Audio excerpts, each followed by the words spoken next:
Welcome back to Big Content episode 2. These will be coming out every Monday. We've decided that's the schedule. I think it's a good way to get your week started. You know, a little motivation, little fitspiration. How are we feeling after week 1? Is Fitspiration like Ryan Fitzpatrick? Fitspiration is for people who have biceps and traps the size of yours. Oh, you know? like you're fit, like you're a fit guy. I think that's what it is. No, I've never heard that in my life. really? Yeah. Did I just make that up? I've literally never heard it, but I figured Ryan Fitzpatrick. This is why my mind is just always content, is because he was doing the content rounds. I think he's doing Thursday Night Football for Prime now. I saw him, yeah. He's in my dome a little. He got in a fight with Tom Brady, where he was calling out Tom Brady. So For what? Every time Fitzpatrick would beat Tom, he wouldn't shake his hand. We know that Tom doesn't shake anyone's hand. He's a sore loser. I like that he's a sore loser, but yeah, Fitzpatrick. Are you a sore loser? I used to be. I used to be the biggest baby in the world. Like, growing up playing sports, if I lost, throw an absolute fit. I actually tied a game once, and I was so pissed they called it a tie in like a hockey game instead of letting us go to a shootout. I cried for like 3 hours. Yeah. How old are you? Last week. What? I'm not Just surprised. making sure. Yeah. I've gotten better, but I've lost a little bit of my edge. Like, reason... It comes, like, it's just not that important anymore that you have to make a fucking scene about it. No, but in everything in life. Like, there's some people in the business world, in the content world, who are killers. Like, they want to... I just, like... And I'm trying to get that back, because I used to be all about, like, winning and losing. And I talked about this recently with someone. It's like, you get to the professional world, and we can both win. Like, there's enough money out there. Both our companies can be successful. There's multiple players and markets. But, like, it's rare at this point in your life, in the professional world, where you actually get gauged on wins and losses. Like, I played in a basketball tournament a few weeks ago. That was the first time in a long time where, like, at the end of the day, like, we lost in the championship. And there's no, like, oh, you had a great tournament, all that. Like, in business, you could lose out on a deal, but, like, your company could still succeed. I'm a sore loser and a sore winner. like if I win, motherfuckers know about it. If I lose, I'm very angry about it. Yeah. Are you like petty? Like, I used to be petty. I'm not a crybaby, but I'm definitely I could definitely be petty. Yeah. Like, I'm annoying about it. Like, you don't want to lose to me because you're not going to hear the fucking end of it. But do I want to beat you? Because you sound just as annoying if I beat you. Yeah. Like, I'm just gonna annoy the fuck out of you until we play again, until I beat you. Right. You know. Like, I don't know if I'm like we that did trivia in your office, right? 10 years ago, if I lost trivia, like, I don't want to compare myself to Michael Jordan, but like. But I will. And I used to go to a place where, like, I would obsess over shit. And, like, same thing. I would just pester you and be like, let's play. Like, now I can lose trivia. And I don't know if it makes me a loser, more mature. I don't know what it is. But I've just lost a little bit of that edge. I guess it depends. Okay, so if I lose something where the other person is, like, a sore winner or gets excited about it or some shit, that pisses me off. But you're right. Like, I mean, trivia is so trivial. So, like, if I lose it, it's, like, not a big deal. But if the person's, like, fucking flexing and getting up and getting crazy about it, then I'm like, fuck this. Like, run it back, you know? Rerun the goddamn game. Yeah. Okay, so Fitspiration is flourishing on Instagram, the content, workout videos, photos of ideal bodies, and inspirational quotes. Yeah, I think that's what it is, like that whole genre of people doing weird shit on Instagram that are really, really fit. Have you seen, speaking of that, have you seen Brad? He's taking over TikTok. Kick the Sheets guy? No? I don't think so. This is a guy that you need to see. Hump day. It's hump day. Kick the sheets. Get up and win the day. Brad, don't do it to M. Don't do it to M. Okay. Go do it, M. Chill, Brad. So goes to Penn State. We kind of know of him just via my Penn State roots. What's his name? His name is Brad. I don't, like, just look up, honestly, yeah, right there. Straight up, all I typed in was Brad. Yeah. Name is Brad on TikTok. His thing is Kick the Sheets. So he's not going like the douchey, like, let's, finesse hot women and like that route. He's doing like, his two things are kick the sheets. So wake up early no matter what you did the night before, get out of bed. I like that phrase. Yeah, it's caught on. And the second one is like, it's such a college thing, but he's saying he's an academic weapon. And his push is you go to class 15 minutes early, you dominate tests, you sit in the front row. Absolute academic weapon. Academic weapon. We are first row in a 700-person lecture class. Let's go. This is what I'm talking about. This is good stuff. Like it's actually a good, like, aggressive use of It's funny because he's one of those dudes, if you go to his page, you're like, this guy's a fucking asshole. That's what I mean. Like, he probably has really funny, awesome content, but he looks like a douche. But I mean, based on what you say, he's not. Well, the fun thing about him is, like, he's 5'8", so it kind of knocks him down a peg. Not that he's too high up on the pegs, but he's gonna, like, Knocks him down a peg. According to who? Women? No, like, that's just a man thing. You're not an alpha. I can't believe in what you're saying. You're You 5'8". piece of No, shit. I think that's all part of the character, though. Like, and he associated with the Vatech because he went to Virginia Tech and, like, did something with a basketball player. And it's just like, when you see his height, you know that he's not like the 6'4", like, dickhead. Yeah. And so he's doing, like, he posts 1 million times a day. He's doing the merch thing. It's a really good example of going all in on content. I gotta say, just being on the internet, like, I feel like the majority of my friends are like internet people at this point. Yeah. And every single, I don't know if there's ever been a time where I met someone, like, I've known them on the internet for a long time, met someone and not been surprised by their height. You know, they could be like 5, everyone could be 5'11". I'm still like, what the fuck? Most people are either like, you were taller than I thought you were going to be for sure. What are you, 6'1"? Yeah. You're 6'1", yeah. Almost 99% of the fantasy space is underwhelmingly short. Oh, like, yeah, everyone I meet is like 5'7". And they're not alphas. Like, when you saw, I mean, Davis Maddock. Like, Well, I knew he was. you knew he was short. I didn't know he was. I saw the small. picture with him and Pete. Yeah, and Laird. And I didn't know that. The only reason I need to throw a shot at him is because I've been trolling saw. him over Matt Collins. But yeah, so I like Brad. I like this guy, Brad. He was going to work for NIL agency with Sean Clifford, starting quarterback at Penn State, who's kind of capitalizing on his time there. And then he was like, you know what? I'm going all in on this content stuff. He cut down on his classes, and he's going and doing it. I just think it's fun. And this is a good example because I think we're going to cover maybe a couple technical questions from what equipment, and I want to create content, all that stuff. He's straight up on TikTok using TikTok's camera and tools. Like, that is it. I don't even know if he uses music and filters and any of that stuff. So there really is an opportunity for stuff like that to just go and do it with the tools provided. Can I just say, based off our first week, like, starting any new venture or any new whatever it is project is like the most almost humbling thing in the world. You know, like, we put this out in our first episode, probably has like 200 views on YouTube, you know, chopped up some clips or whatever. Like, the Discord is relatively dry. It's probably got like 100 people in there, right? And ittle slowly grow, but like, you kind of forget. No, the last time I got 100 views was like 4 years ago. But it's amazing. Same. I haven't felt this invigorated from like creating content again, because like, you got to claw for it. You know what I mean? It's like, people that are starting now that are like, oh, you know, I'm following Jack and Nick start this up. Like, I kind of want to get into the content thing. Like, you're doing it with us. Like, we have to rebuild this shit up. And I personally haven't felt like this renewed when it comes to content in a while. Like, I'm excited to do this. I'm taking like notes on the background. I personally chopped up like 5 clips. The episode that we released on Monday was like the first full YouTube video that like we as a company have put out that I actually watched after it was out in like years. I never do it. We didn't discuss the Monday draft time, and I texted you. That's a little tough on me, but same thing with me. Like, you text me, go, let me know what clips we should cut up, and editing your own stuff. We talked about it last episode. It's humbling, and it's good to get back to that place. I think being on the ground floor stuff is what keeps a company kind of rolling. Hell yeah. And I'm like excited. I came across a clip the other day from, I don't know, TikTok or Reels or whatever, but it was Kobe. And he was talking about how like people were asking him about like his training schedule in the summer. And he was like, I don't negotiate with myself. He's like, I made a training schedule at the beginning of the summer. I don't get up and like have a fake conversation with myself about whether or not I want to do it. He's like, I made the schedule. I'm going to do that. I'm not negotiating with myself.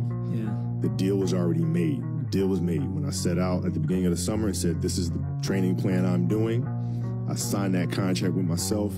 I'm doing it. You know, throughout that process, you'll start talking to yourself like, man, I think I need to, maybe if we, nope. No, this is non-negotiable. And I like did that with myself this week. And I was like, I'm going to set a schedule for my personal content and like how I want to do it. And it's basically like every Monday we release it. I'm going to watch it, chop up like 5 clips, have one for Monday, Tuesday, Wednesday, Thursday, Friday, do a personal TikTok clip that I'm going to take like a random Q&A question and do Monday, Tuesday, Wednesday, Thursday, Friday. And then I want to do a personal vlog every Sunday. So I'm like, that's me doing that. Like, I'm not going to wake up and be like, oh, I don't feel like doing the clip today. Like, I'm not negotiating with myself. It's a lot. And I actually relish the opportunity for people watching in our Discord and engaging with us who are starting, because when you start, that you only have one thing. Like, we are running companies. I'm coming from MSG Networks doing a show. I'm going on the road for Monday Night Football. Like, I've got 19 pieces of content.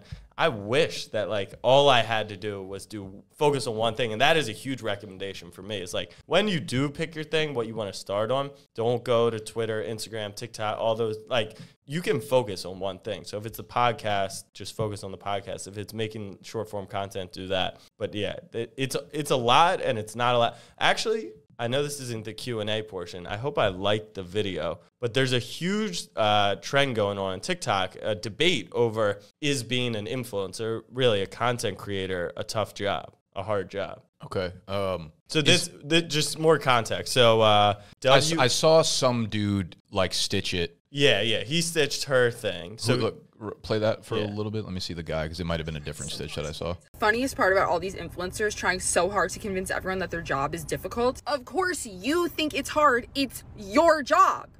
That's how a job works. I'm being so incredibly serious when I say this. Any influencer who tells you this job is hard is either lying or just straight up lazy. I personally can spend anywhere from 10 to 24 hours on one video. I have to get the source material for whatever I'm doing. I have to style it myself. I have to shoot it myself, and I have to model it myself. I have to then edit, which usually takes the longest part of everything. Even with having to do all that just by myself, I will be the first one to tell you this job is easy as shit. You get to wake up whenever you want. You get to work for as long as you want. You can clock in, clock out as you please.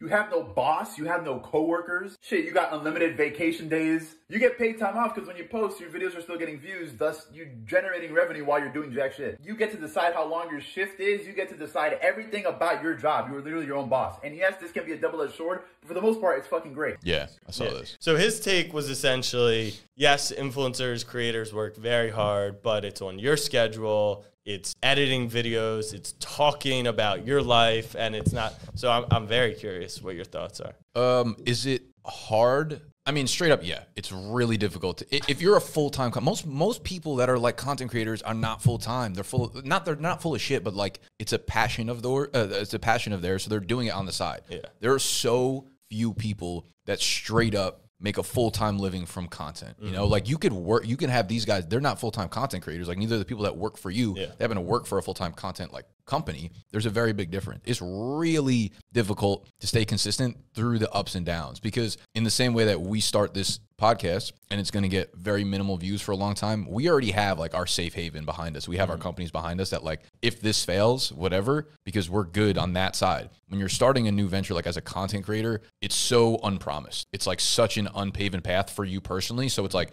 you got to show up every day for years and years and years without any promise of it actually working. And you don't really know whether or not you're doing a good job. You know, it's like maybe the market tells you with views. It's very difficult. There are pros and cons to it. Like the pros is that flexibility. It's the idea that you can use your creativity whenever you want. It's the idea that like you can innovate. You don't have to listen to somebody else tell you what to do, and then you are like passionless. But you do. I just disagree with the majority, and I don't take offense to it. Like a lot of content creators will come out and say it's very hard, like not everyone can do it, all that stuff. We're actually starting a podcast to show everyone that you really can do it. But I think to act like it's not hard, flexibility, you don't have a flexible schedule because you have brand. How do you get paid? How do you eat? It's based off other people telling you what to do. The algorithm tells you what to do. You posted a clip from this on TikTok and it won't even show people the clip. So because I get to do what I want to do every day, which the reason I say it's like, if you're a content creator, like you're probably not a full-time content creator. If you're running that's a different conversation. It's like, if I'm a business owner, it's like, yeah, that shit is fucking incredibly hard because there's 95 different things to do. But even creators, they got to go and create with teams and leagues and other, they got to network really well with other creators. I think it's hard as fuck. It's a dream job. The highs are high. The highs are awesome. Like people are jealous of the things that you get to do as a creator, but like there's a lot of shitty parts about it, man. There are a lot of shit. You need to innovate every single year we need to make sure that we have like new products and new partners and all this stuff. Otherwise, we're not making that money. Like you don't have any sort of steadiness. You don't have any stability. It's also like very fucking lonely. There are not a lot of people you can relate to that are doing what you do. So I would say my biggest struggle, or not struggle, I would say the hardest part that people think, right, the job's very flexible, you're on your own hours, you create your own schedule, is you're always on. Like if Always. you're creating content, your life, is, at least to what I think is going to make you a successful content creator, is not just being like niche, niche, niche. People have to care about you as a person and what you do, which means you're always on. Always. That's not easy. No, it's not easy. It just becomes like your lifestyle. Like at this point, like you are Snapback Sports, you know, and I am BDG, and it's just like the only thing I think about and care about like all day, every day. Yeah. And it's just become like normalized. But yeah, I mean, very difficult job, but the highs are definitely high. Like I definitely have, I mean, we both have very cool facets to our job that people would be jealous about, but there are definitely really, really difficult aspects to it. And it also like depends on your goals. When you are, you know, if you want to be a content creator that makes $60K a year, like it won't be, I mean, not saying it won't be hard, but like it's a lot less demanding, a lot less difficult for you. You know, you have to jump. I mean, what is hard about being an actor? About being an actor? Yeah. You memorize lines and you say them back. Being a successful actor.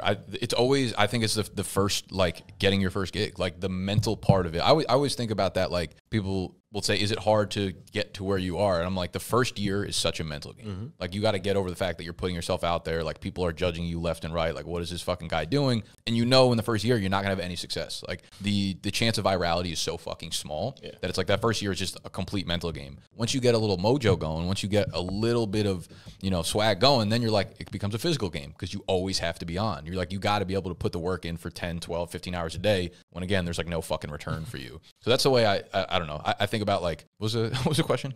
Like, what is hard about being an actor? Oh, I think the same thing. Because when you're starting out as an actor, like everybody's trying to do it. What separates you from them? You're going into audition, probably getting the shit kicked out of you every fucking week, every day, whatever you're doing it. And people are probably telling you, like, dude, stop trying. You're not good enough. Your parents are probably like, you're going to run out, job. You're going to run out of money soon. I think it's the same thing. The first year or two is probably wildly mental. Once you actually hit a little bit of a break, then it probably becomes physical because you have to show up every day. You have to look good every day. You have to stay in shape every day. You got to get your lines going. Like, I think there's I think it's talent. Big A lot of it's talent, but same thing in the content creation world. You can beat the talent by working your ass off. I agree. I think like talent affects the top 2% and the bottom 2%. Everyone else that falls in between, like if you're going to go down as one of the all-time greats, as like an elite creator, elite whatever, the talent is probably what like gets you that extra, you know, from like a really good one to be. I mean, like, look at Mr. Beast. Mr. Beast is not a good actor. Go look at his early videos. Go look at his current videos. Like, I actually think he would fare much better if someone, not at this point, his name and brand is too big, but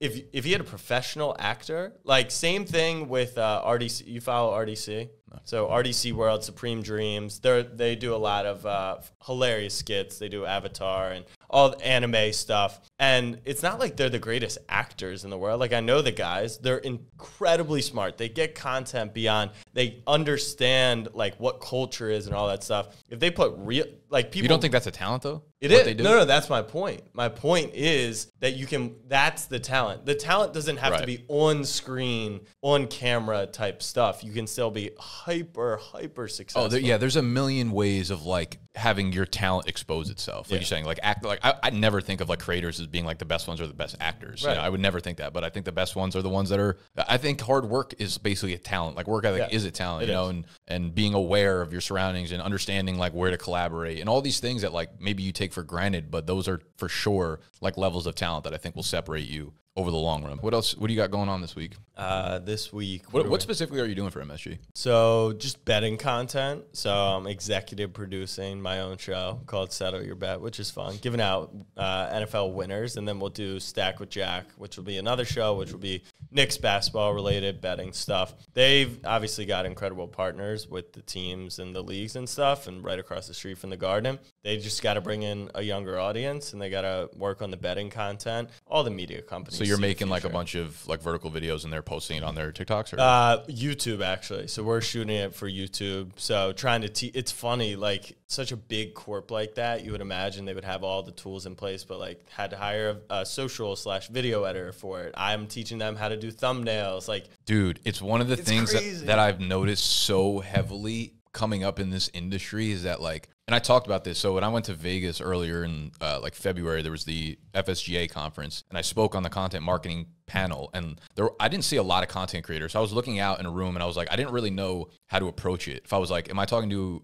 content creators that want to like grow their brand? Am I talking to like media companies? Am I talking to like, I mean, at the end of the day, most companies in fantasy gambling DFS are realistically like software companies, like tech companies. So I'm like, okay, fantasy people are like only content. Those companies are almost always tech. They're tech first, right? Like tech and marketing. That's what they care about. I'm like, the best companies are going to be the ones that are able to bridge the gap. And it's funny because every time you like do things with corporate companies, all they care about is the corporate side. And they so underestimate just like how the distribution of this type of content is like I don't want to say the only thing that matters, but like in today's day and age, it's like borderline the only thing that matters. And they'll be like, oh, let's get a team of 2 or 3 people and have them do all the videos, edit all the videos. We want 10 TikToks a day. I'm like, fam, like, how about instead of getting 17 executives at a table to have a conversation, like hire 6 full-time content people and you guys will have a million videos going out at once and then your distribution is there. Boom, like make your own distribution. Well, I've already seen it a little bit with House of Highlights is doing a good job of it. I'm trying to think of some other companies where they're hiring content creators. That's the new thing. You don't have to go a year, like post 4 videos and all these media companies, the smart ones, are going to start like you would hire a content creator. Yeah. Right? I don't know if I would, but like, if he could do multiple things, right? Sure. And I think that's what a lot of so that's exciting. I think if you're getting into content, I mean, a lot of the fantasy people are now content creators first that are being hired. NBC Sports is hiring that, right? Like Matt Berry is effectively a content creator. Yeah. And it's like a lot of kids that are younger be like, it's just like the old days are so out. Like you're not sending your resume to ESPN and they're hiring you to be a content creator. It's like, okay, I want to be a content creator. It's like, what do I need to do? It's like, you need to fucking create content. Like, who are they going to hire? A dude who has, 5,000 subscribers on YouTube, or a dude that had a 4.0 GPA in a communications class? Like, they don't give a fuck, ESPN actually just started a creator class. Really? One of our clients from the agencies. And it's not like a paid thing. It's really educational. Omar, who started House of Highlights and crushes it for them, is running it. But like what? Like 2 years ago? I know when you started this, 8 years ago doing content? We actually found, I didn't even remember doing this. I had a YouTube channel that I put up before, like it's BDG right now, but it was just my name, Nick Ercolano, for a long time, for like, since I think the first video was like end of 2015. And Sexy out there was like, I swear to God, you had a YouTube channel before the Nick Ercolano one. I was like, I don't think so, dude. And he found it yesterday. It was from even before. It was either 2013 or 2014. And I made like 4 fantasy videos. And it was me. I had such a baby face. Like I was so young doing it. And I was like, man, it's like 2022, almost 2023. I was like, that was borderline 10 years ago at this point. Crazy. It's so wild how that comes up. That's one of the biggest things for me we talked about last episode too, which is like when you go and you create the content, if your mindset is, I'm going to try it for 3 months, if you even give yourself 3 months, and if I don't get the views, I'm done. Like if you think, oh, I'm going to create content for the next 10 years, I would bet on every single person who does that. Yeah. There's no way you lose that. There's no way. I have seen, like when I first started getting into like YouTube, some of the people that like inspired me were these fitness YouTubers. So like these dudes like Christian Guzman, Max Tuning. I don't know if you ever heard about them, but they started like just fitness related videos, almost how I started with just fantasy football videos. They started integrating vlogs and like lifestyle content into what they were doing. And I was like, whoa, this is like the coolest shit ever. And I'd watch and I was like, I could do that. I'm pretty sure this is before I did any YouTube stuff, but I would watch them come up and like, they're huge. They're huge now. And I think back on that and I'm like, some of the dudes that are in their niche that are really popular as well, like don't have it, but got huge because they just showed up every fucking day in the right place. And I'm like, this dude's personality is like a fucking piece of wood, man. But he has 150,000 subscribers just because he keeps showing up. He keeps showing up like every single day, does the right thing. He understands that people want value. Like even if he's not a good personality, it's just like, I'm helping you every single day, That was your Instagram story. I thought it was really good. You were yelling on a Monday or Sunday? Well, I like to do, like Sundays, it depends. But I think you went off on Monday. I went off on a Monday because how I know you care. The person submitted it on Sunday night, right. And I was like, I don't feel like going off right now. I'll figure it out Monday. Let's get the fucking week started. Yeah. Right. How do you manage to turn your hobby into a career? Very simple. One word. Teach. Teach. If you're passionate about something, teach people about it. Teach them why they should be passionate, why you're passionate about it, what they could learn about the subject or the hobby or whatever it is, okay? If you are passionate about something, if you actually have a hobby, you're like ahead of 96% of the fucking people in this world. Most people don't give a fuck about anything nowadays. It's actually pathetic. Yeah, someone asked just like, how do you turn your hobby into a passion? I mean, there's a million ways. You could be awesome. You could be talented. You could be entertaining. at the end of the day, like anyone out there that wants to turn their hobby into a passion means their hobby into a career. It's like, that means you're passionate about something. So teach people about that shit. Like that's the easiest way. Teach, man. Because you give value to people. Like that is the lowest bar for giving value is teaching. You know, anyone could do it. You don't have to be funny. You don't have to be good looking. If you say some shit that I'm like, damn, I never thought about that. You have like a newfound respect for that person. You kind of like follow them because you're like, I wonder what they're going to say next. Yeah. What are they going to teach me next? You know, their micro influencers are so hot right now because they're influencing and giving value to a very small group of people. That small group of people can become a very large group of people. Like I literally try to think of the smallest shit that you couldn't like create a career out of. Baseball player props, strikeouts. You can create a career just off of that. Like I you love can go that off sports. The bicep the clip from last week was one of my favorite clips. Yeah, like, you're a bicep content creator. I actually worked out biceps there. I couldn't become a content I could tell. So I think those creators that I originally followed was for like kind of like fitness advice. When they did the lifestyle stuff, I got into it, but then so you stopped following them? I haven't followed them in a long time. The physique definitely looks too good, right? Yeah, you're like, they went lifestyle. You kept working out. Right. Fitspiration. Well, they went like almost completely into lifestyle. Every video became vlogish, and it wasn't like valuable for what I was looking for in the beginning. And I think I saw like a lot of comments were like that, like, oh, I used to follow you for this, and it's not the same anymore. I do think there's a fine line to walk between getting bigger and like figuring out what you want to do. Because there's a lot of times I just put out content because I'm like, I don't give a fuck about what the audience thinks. Like, I just want to do this. I like this type of content. I think it gets a little bit tougher as you scale to be like, this is what got me here. Do I continue? Because you kind of get yourself into like the rat race if you do that, though. If you start to like pivot out and branch to other avenues or pieces of content or whatever, like topics and subjects, and it's like, fuck, I don't really, you know, it's like, how do you balance a huge audience that loved you for one thing? Do you force it? Like, what's your take on that? Well, I think you do a great job of it. And you don't want to be pigeonholed into just being the fantasy guy. And you have to offer value, right? You can't just come out and start giving stock tips, right? I mean, you could. What are you talking about? Yeah. And I mean, the guy on Mad Money just makes shit up anyways, Kramer. So there's no difference between that and fantasy. Exactly. You're just saying shit and hoping it sticks. Right. So I think as long as your audience recognizes that, then I think you can get out of what but like you wouldn't get into dancing unless you put your head down and fucking crushed it. It's a hard pivot. It's very much just like this. Like, again, it goes back to this podcast. This is very different from like what we've been doing for a long time. So you just know from the ground floor. I think at the end of the day, like the lesson to be learned here is like, if you want to do what we're doing, it just is fucking hard. Like there's a lot of work going to it. It's going to suck for 2 years. It really, really is. But it won't suck if you enjoy what you're doing. Like it won't suck if the thing you're talking about, you're passionate about. I think like the best way to get started is straight up write down 10, 20, 30 how-to ideas for like whatever you're passionate about, right? Like fucking making tables, like how to make tables, 5 mistakes people make when making tables, right? Like fucking 30 video ideas. And that's an automatic way to get you right into value mode because you're like teaching people how-tos immediately. It doesn't necessarily need to be like the title of the video or the blog post or whatever, but it gets you thinking about what you can teach people. And that's a starting point, you know? I can't build shit. That wouldn't be for me. But Animals is savage. Animals built everything in this fucking place. That's crazy. Yeah. Like basically hired him to be a handyman. I was watching a YouTube video how to fix HDR iPhone footage to get it to not, be blown out on Premiere. And this guy, he's got 50,000 views on it. And it's like, I'm not the only one. The HDR iPhone footage is brand new. That wasn't even a feature 2 iPhones ago. So let's limit the time scope. How many people need to figure out that exporting on Premiere? So you're telling me at least 50,000 people are having that problem. If there's a market for that. It's a market for everything. Yeah, every single thing. Yeah, and you can basically find it on YouTube or TikTok. But your question, I think Corey responded to the tweet. So we had 2 similar questions. Okay. One was from the Discord that my man Austin asked, and then Corey also basically asked. You were mentioning talking about testing stuff and such. That reminded me of that. Corey said, I'd love to hear about your guys' process when it comes to pivoting off of ideas that didn't work, how quickly to pivot, staying positive, and testing new ideas. I think that's one of the biggest things I've learned,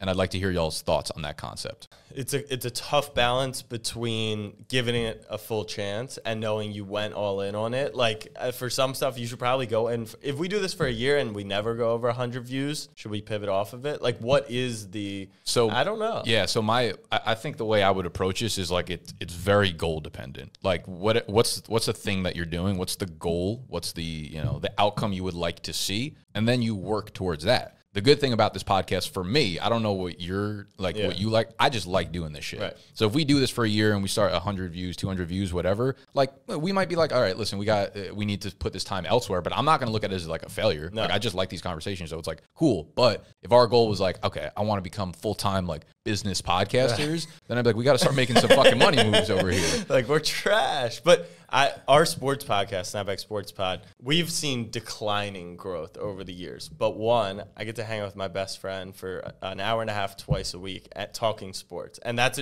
always been a dream of mine. So every time we do it, I see it as a positive. And that's why we haven't stopped it, even with the growth. Two, it's done things that I could have never imagined from a networking perspective. We got athletes on. We ended up #1 on the charts when we initially launched. Those two things have made it worth it. And we don't make enough money to spend 10 minutes on it a week. Mm-hmm. But we just continue to do it. But we've also gained, out of the few thousand people who listen weekly, we've gained like lifelong fans, super fans that we get to engage with. And so I've always said with podcasts, in my opinion, there's two routes. One, you reach max scale. So Part of My Take or some of these mystery podcasts where you can monetize just because so many eyeballs. Yeah. Two, you hit quality listeners. And that's what I really, sure, some of our TikTok clips or a YouTube video could go, and do Colin and Samir numbers and a million people could watch it. But if we hit 10 people who become content creators, you literally have no clue where that could end up. We could collaborate in the future,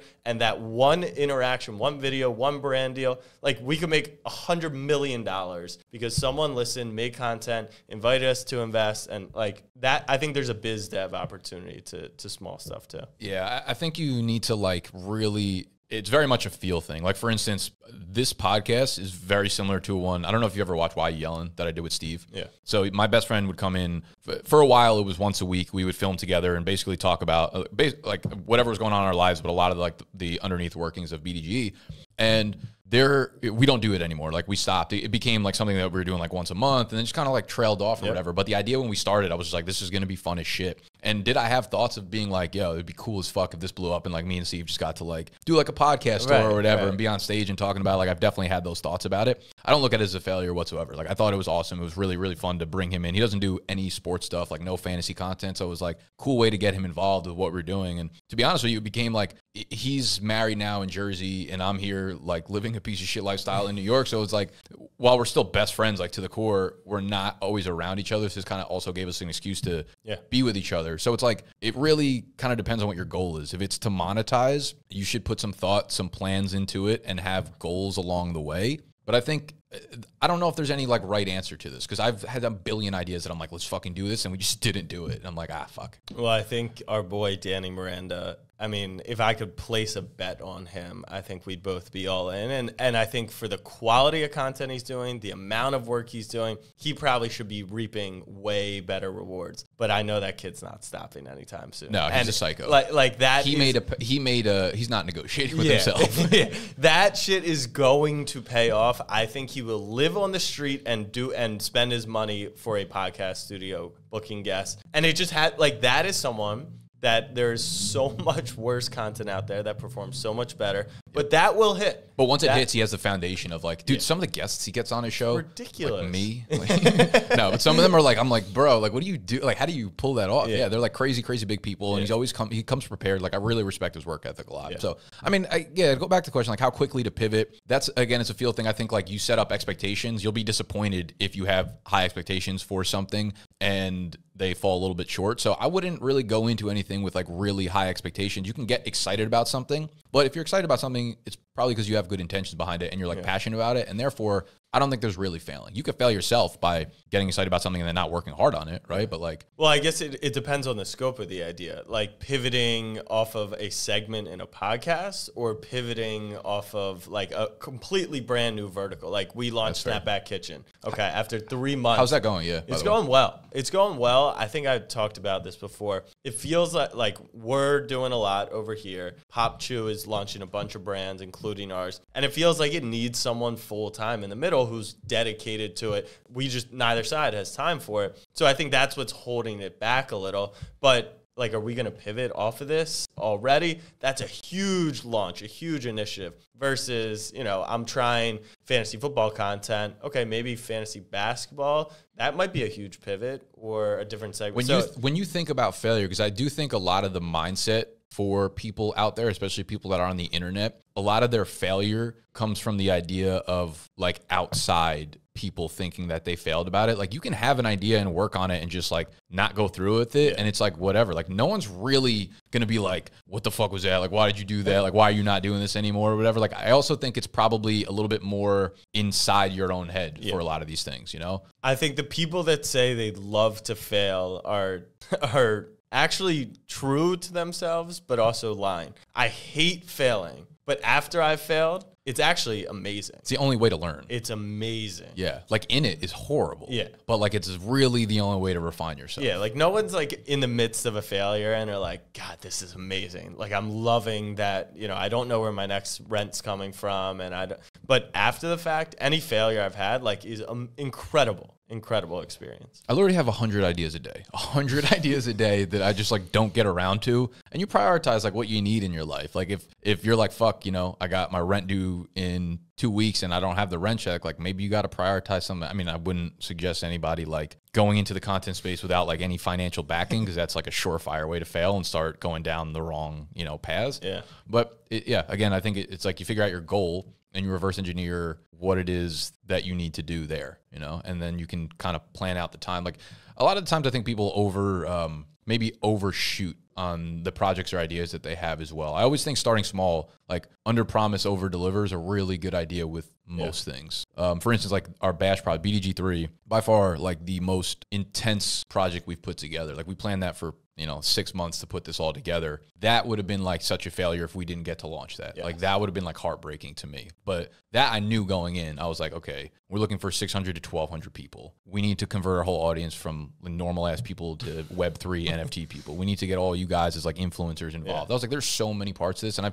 I've been in this space long enough to understand the logistics behind that is a fucking nightmare. Mm-hmm. So it's like when you start something like that, you do have an expectation. You do have at least like a realistic viewpoint on something. So in that case, it was like I was overshooting, but I was like, this is it. Like, this is our fucking project, you know? Yeah. But for other things, I think under promising, over delivering is usually the right way to go about it. Because you could always add on. But like once you promise something and then take away, then it feels more internally like failure, I think. I don't think you were ever pivoting off that either. Like that one, you were either succeeding or failing. Dude, but if you heard like the first meeting we had, what I actually wanted to do with that project, like full scale, everything. But it can get there. I mean, like most of the things were probably legal. I think that's everyone's like, we can't do those things. I'm like, no. This is like my vision in my head was so fucking clear. That's the thing. Mojo. Look at Mojo. 1 million people have told them no. Sports stock market doesn't work.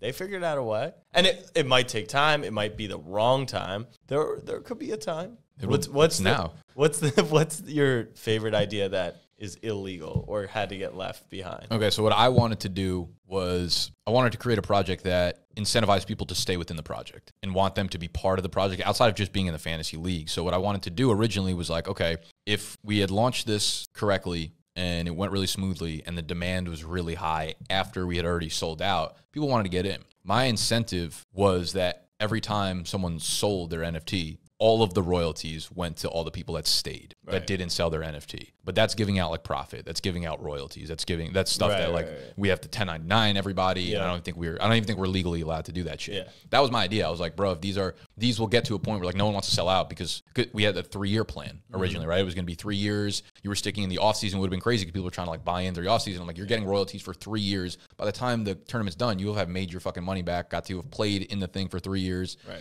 It was more like grand scheme things where I was like, I so clearly see how this is going to play itself out. And I mean, you can figure out, it's not as clean, but like after 3 years, if you see someone who's been engaged for 3 years, you can reward them in a legal way. Yeah, I mean, we will. But you just can't promise it, and I think that's the annoying part. Right, we couldn't promise that. It was like I want royalties for everybody. It was like the shares of the company is still the grand prize for this thing. So that was like something I was like, this is awesome, and people are like, you can't do that. It's crazy. And I was like, no. We're like, are you nervous, by the way? About that I'm 3-0 and I might be able to fire you pretty soon. You're 3-0. Yeah. After taking Eckler second? You got Lamar. Yeah, I have Lamar. Okay. That's yeah, no, I don't much give a all I fuck. need. You're Okay. gonna fall off probably soon. I'm just saying, 10,000 shares. That dartboard might become a chicken tender basket over there on the wall. Listen, dude, get some snapback gear around here. We'll gladly slap it up against the wall. I need it. JL at FYF John Luke, the homie says, for creators with limited marketing experience, what are the most important areas to focus on when it comes to growth? For creators with limited marketing experience, can't really relate. I've always been a fucking no. What are the most important areas to focus on when it comes to growth? Well, I think like as a creator, you're just immediately going into organic marketing, right? There are like two sides of marketing. Basically, there's paid and there's organic. Organic is literally just putting out content and hoping that you build an organic audience. I don't think any normal content creator is putting paid ads behind what they're doing, especially not at the start, right? Like maybe 3-5 years down the road, whatever. To focus on, I think it's all about delivering value. I think it goes back to teaching things. Like you'll learn the marketing stuff as you go. Like marketing, the tactics. I went to school for business. I got my MBA in marketing analytics. I can pretty firmly say like 99.9% of the things. I don't know if I can remember a single thing that I took away from fucking 5-6 years of schooling that I actually use in today's world. So I think like marketing is something you learn along the way. Marketing is basically in today's world, it's like understanding social platforms. So for me, I think one of the questions I asked you last week was like, do you listen to podcasts? I asked that because I left my corporate job relatively young. I think it was like 23. So when I left and I was going into the social world, I was still running paid traffic ads. Like that was my freelance thing. But doing content on the side, it was like, I got to understand how to stay on top of platforms. I got to understand what are the trends. I have to understand like these different like marketing things. So for me, I consume a lot of content that's educational, right? In the same way that like people come to me for education on XYZ, I also go to other people. Like podcast just happens to be like my main form of consumption for it. So I listen to a ton of marketing and business podcasts just to understand where people are having success, where I should give a second look for the most part. Things move fast, but like they don't really move that fast, don't. especially not like platform wise. Yeah. I would say to that question, maybe some more specific examples, like how to grow your stuff would be interact with the thought leaders or leaders really of the community. Like you recognize JL's name, right? Mm-hmm. And that's valuable because eventually maybe you follow him and engage, maybe he comes on the show. He's actually in the fantasy space. He's a good friend. He's been in the office before. And you continue to do that. And so you just get in front of more people. Add value in the replies because that's actually, you kind of want to grow your audience. Remember, your audience is going to follow your stuff, engage with your stuff, and maybe reshare your stuff. But how do you grab from other audiences? And you can do that by adding unique value in other people's replies or comment sections or DMs. And at the end of the day, it comes down to adding value. Yeah, I think next week we should talk about collaborations because you and me, we don't have opposing viewpoints, but you collaborate so often and you do it so well, and it's been such a big part of your growth, and I literally never fucking collaborate. Like it's my least. Well, this is a collaboration. This is a collaboration, yeah. But that's like, okay. I'm taking this shit solo from now on. It's just not something I've used as. It's honestly not something I've used either. Like really? You say I collaborate a lot. I don't. Not a ton. Not until, Club Top Shot was the first time where anyone outside of my audience and ecosystem and outside of Snapback I ever interacted with. And It was so valuable. It's how I met you. It's like with Underdog, I now ask and try to collaborate with others because it's a positive experience and it just helps your stuff. But yeah, we should totally talk about, like Mr. Beast, his most recent video. He had 4 10 million plus sub YouTubers in it. So far. The Vine guys do it. The YouTubers do it. The TikTokers do it. Yeah, it's like, I should collaborate more often because it's once you get a little bit of pull, like everybody also wants to be a part of what you're doing. So it's very easy to collaborate. It's tough. We should focus on it from 2 different standpoints. Like when you're starting, how do you collaborate with someone bigger? That's the toughest part. Yeah, 2 is like you shouldn't ever expect to be able to do that. If you do get that, like good for you, but you should not go into the mindset like this guy should collaborate with me because this. Well, should we save it for next week? Probably. I would say that if you're adding immense value, they should. But it is tough to be underneath somebody in terms of whatever your metric is, whether it's followers, subscribers, whatever, and be able to add value to that person is very difficult. Yeah, so I think there's a bunch of different ways to go about it. Most of them are very difficult. You usually have to build your own leverage before people are like, okay. We live in a transactional world. Yeah. To be honest with you. Most people don't have like real relationships with people until they get to meet them and stuff like that. So it's not a lot of like goodwill going around. So you usually do have to have some sort of value prop for the other person. Yeah. Yes. So that's going to wrap up today's video. if you're listening to the podcast, a little rating and review. I don't know if we have one yet. I might have put one myself. Did you? I don't think I did. The Snapback No, Sports... I went to, but Spotify was like, you got to listen to the episode first. And I was No like, fuck way. this. Yeah. Spotify, before you leave a rating review, you actually have to listen, which I kind of respect. I respect that. Fun fact, Snapback Sports Podcast is the highest rated sports podcast in the world. That's how we jumped to number 1 on the charts. I figured out. So, wait, how do I, on Spotify or? On Apple. What's this called? Big content. Big content. Okay. Our faces are on there. We look good. Yeah, I guess I'll subscribe. Let's see. So how do I find you as number 1? Like if I type in sports, you're not number 1. No.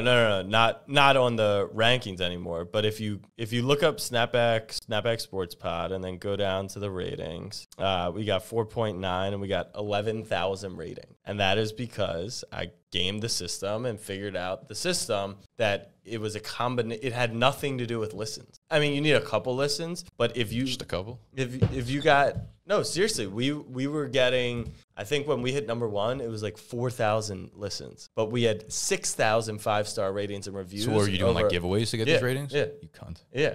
And we jumped to number 1. Now we market that. But we did just get a review August 20th. I love listening to podcasts at night to fall asleep. It's relaxing for some reason. I respect that. Jack puts me to sleep. It's bullshit Austin Eckler takes. Yeah. Okay. Interesting. We're going to have to hack the system. But yeah, we're obviously on YouTube, so like and subscribe if you're new. Join the Discord, please. Like, we'd love to get our questions sourced from there. You know what's crazy? As fucking narcissistic as it sounds, like, people have just full ass. I'll answer every question in the fucking Discord, like full access. I got a lot of shit to do, but like I'll be in there I'll be in the trenches. You know? That's when you know you're in on something. Yeah, it's bullshit. When you're ask questions. We have 85 people in there. You get full access to me. Yeah, let me write something right now and just be like, do you know how valuable Nick's time is? Yes. Wait, we did just get a question from Anna. Yeah, she just came in, but I saw that like 4 minutes ago, and I was like, we're already at almost the hour mark. I mean, want to rip? Yeah. All right, come on. All right, Anna. Anna says, how do you motivate yourself to keep going when you're not seeing the results success you want? You've talked about how you turned your passions hobby into business as you've grown as creators. Has the business job side of being a creator ever made you feel disjointed or dispassionate about the passion or hobby that originally started your business, i.e. fantasy football? Nick, do you want to let the people know that I hate fantasy? Yeah. You think they don't already know that? Fantasy is listen, there are times I'm really excited. I like fantasy a lot of the time. A lot of the time, though, it feels like I don't even follow sports anymore. Like, I don't really follow basketball, baseball. Those were huge passions of mine growing up. But now that I'm in NFL so fucking deeply. Can we get a photoshopped image of how deep Nick is inside of football? I can't follow other sports because I wouldn't have time in my life. I don't understand how you, like, all-encompassing sports people, like, do anything else with your life. Yeah. That's my talent. Answer the fucking question. No, my talent is aggregating and I would say my filtering of information, my curation of feed, and my just what I consume is all sports all the time through a million different ways. Right. So like that Twitter, Instagram, text, TikTok, like, and I know the trends of stuff. Like, I know the creator stuff. That's just, I guess, what I'm good at. That's a talent. That's a talent for sure. Yeah. And people always said, like, how do you see that first? Like, and it's not like I have 4,000 million notifications on for stuff, but I do have notifications on. But that's my talent. That's my skill. That's what I mean, though. Like, okay, so the podcast I listen to, I said I listen to a lot of marketing podcasts. So, like the Gary Vee podcast, obviously. Social media marketing with Michael Stelzner is great. Also, we have Smart Passive Income by Pat Flynn. I don't listen to it often anymore, but, you know, those are some of the ones I listen to. But to stay on top of it, it's like, if I were to follow sports, it's almost like the way an algorithm works. My brain works like that. It's like, okay, you have real estate for one thing to consume within the next hour. It's like sports or marketing, and I also have, like, biohacking is something I'm really into that I find. What's that? It's like the idea of, like, longevity, like how to keep yourself healthy outside. I mean, nutrition and fitness are obviously like a staple of that, but there are a ton of different, like, biohacks that people use. So I listen to podcasts like that. I listen to, like, the All In podcast, stay on top of the economy and shit. Like, Impulsive is one that I thoroughly enjoy.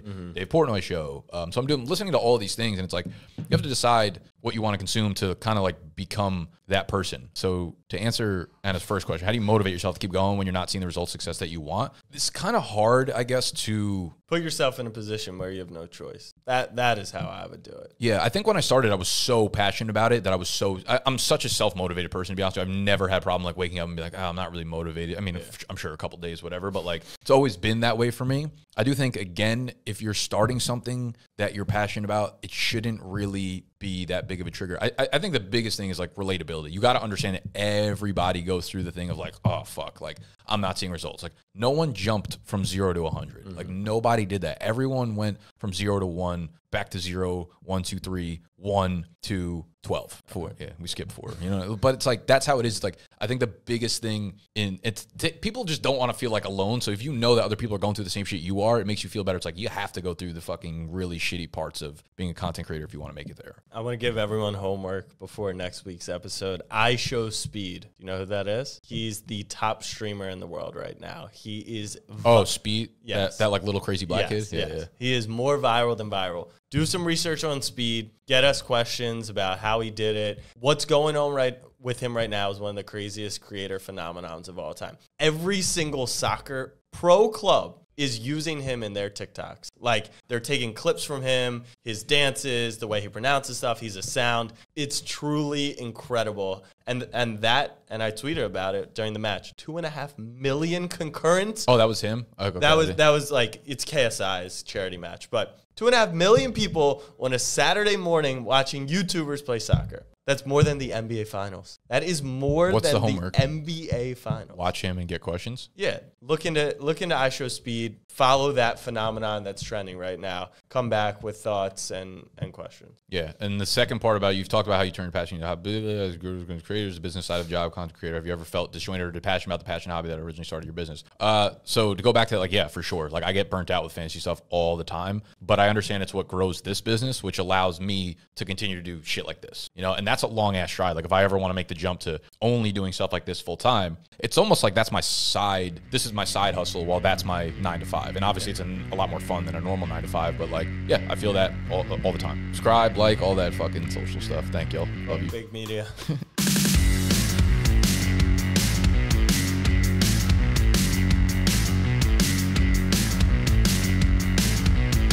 I also got some unhelpful questions from the audience, such as, how big is your PP? Yeah, I usually start my Q&As with that question. Fuck the new iOS update. Let me see. Dude, that's goated. You could watch me on your home screen? I don't know if I could watch, but it's just your fucking... No, it's just the audio of it. Oh, I don't want your so face fraudulent. as my new wallpaper. What do you mean? If anyone wants my face as your wallpaper, let me know. Update to iOS 98 and use Nick's. So Ike downloaded the new iOS actually, and you can basically make people transparent. Like any picture or video you go to, like even in the middle of a video, you could like erase the background. It's pretty sweet. It's a good tool. For you content creators who don't know Adobe Premiere. You know, we need something snapback for the background. Like that would fit maybe like behind you over there or wherever. I want to like load the wall up with stuff. What's this? That would be a lightning bolt, Jack. Oh, maybe a company's logo or something. Yeah, for sure, dude. I saw Snacks at yesterday or Monday. Oh, did you? At his tailgate.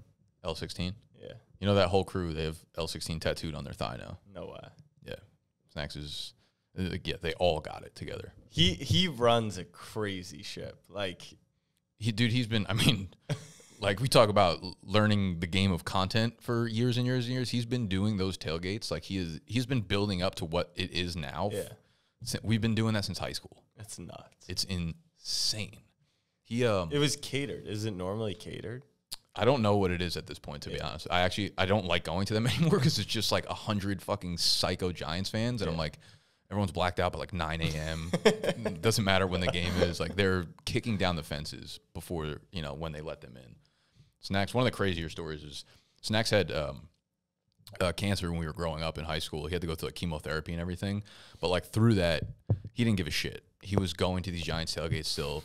And like one day he had a checkup with his doctor while he was going through all the doctor's appointments. Like he went in and the person who wasn't the doctor, but it was the person like checking him before he sees a doctor or whatever. They're like, did I see you yesterday like on top of a car at the tailgate? This was mid chemo. Zach's like, yeah, definitely me for sure. Yeah.